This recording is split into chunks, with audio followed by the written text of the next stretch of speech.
किल्ले शिवनेरीवर हिंदवी स्वराज्य महोत्सव सुरू. द फोक आख्यान सांस्कृतिक कार्यक्रमाला शिवप्रेमींची भरभरून दाद. छत्रपती शिवाजी महाराजांचं जन्मस्थान असलेले जुन्नर इथल्या किल्ले शिवनेरीवर 3 दिवसांचा हिंदवी स्वराज्य महोत्सवाला सुरुवात झाली आहे. राज्याच्या पर्यटन विभागातर्फे हा कार्यक्रम 17 ते 19 फेब्रुवारी दरम्यान पार पाडला जाणार आहे. या जयंतीनिमित्त ऐतिहासिक, सांस्कृतिक आणि पारंपरिक कार्यक्रमांचे आयोजन करण्यात आले.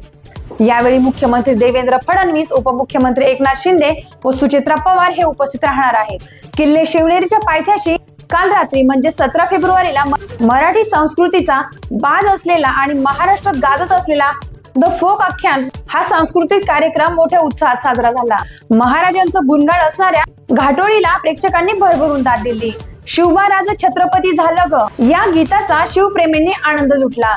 तारपा या आदिवासी संस्कृत वाद्य वाजवणाऱ्या कलाकारांना सुद्धा प्रेक्षकांनी दाद दिली.